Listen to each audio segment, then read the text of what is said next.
मनसा को पूरा नहीं होने दिया। और लोग कहते हैं कि आपने क्या किया, मैं कहता हूं हमने कुछ किया तो सबसे पहला काम किया, अवैध बूचड़खानों को बंद करवाया प्रदेश के अंदर,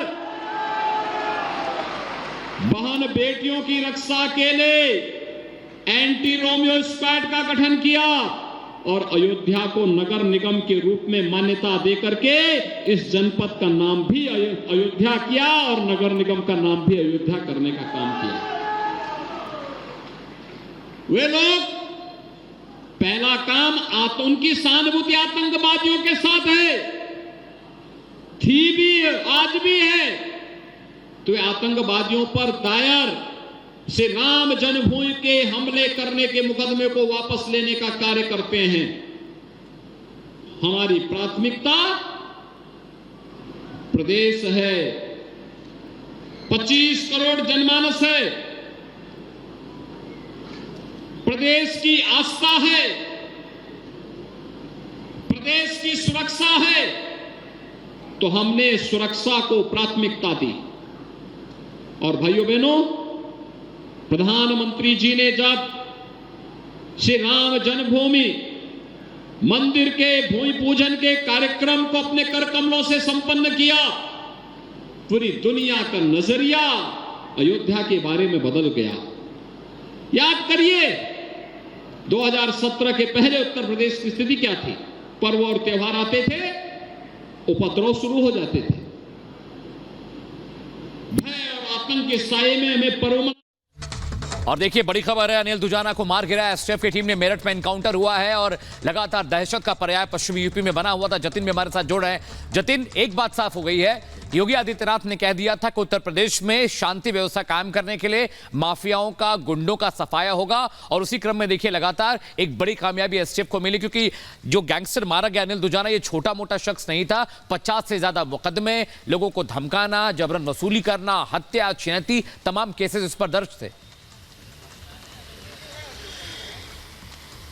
आज बिल्कुल, क्योंकि अनिल दुजाना की अगर हम बात करें तो ये इतना ग्रेडेड क्रिमिनल था कि कई मुकदमे इसके ऊपर दर्ज थे और उसकी संख्या अभी भी अनगिनत है। हिस्ट्री शीटर बोल लीजिए, बैड कैरेक्टर्स बोल लीजिए, गैंगस्टर एक्ट के चलते इसके ऊपर मुकदमे दर्ज किए गए थे। और यही वजह है कि जब यूपी एसटीएफ ने गैंगस्टर्स की पूरी लिस्ट निकाली तो उसमें अनिल दुजाना को भी जोड़ा गया था। और बीते काफी दिनों से जो एसटीएफ अनिल दुजाना की तलाश कर रही थी, सोर्सेज से जो हमें जानकारी मिल रही है, एक हफ्ते से ये पूरा ऑपरेशन चल रहा था और लगातार अनिल दुजाना को सर्विलेंस में रखा गया था। वो अलग अलग फोन बदल रहा था, उसके जो नेटवर्क थे उसको एसटीएफ लगातार खंगाल रही थी।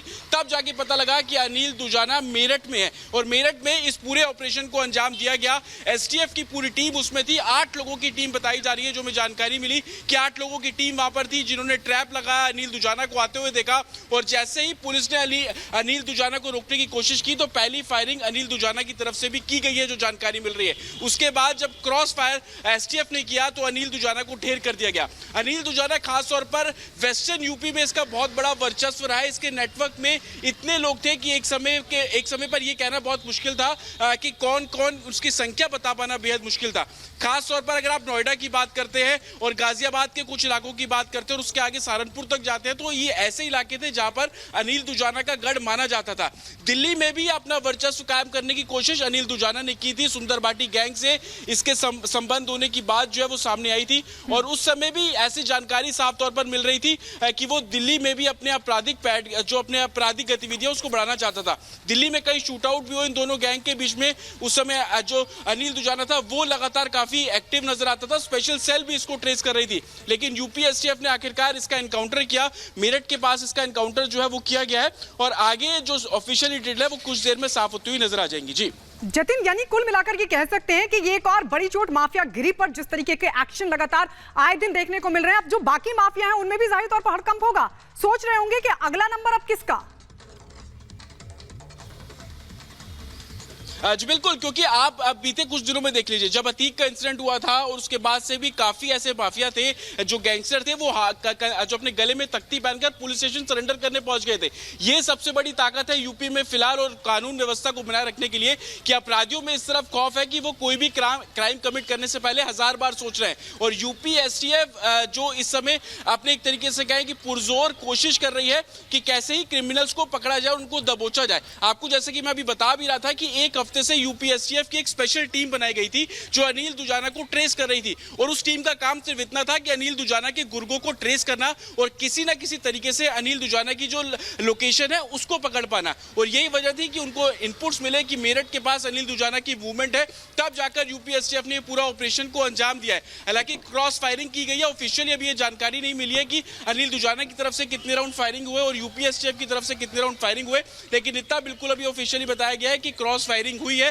पहली फायरिंग अनिल दुजाना की थी, वो कोशिश कर रहे थे कि किसी भी तरीके से इसको रोका जाए। हालांकि इस बात की भी आशंका थी एसटीएफ को कि अनिल दुजाना के साथ उसके कुछ सबऑर्डिनेट्स भी हो सकते हैं,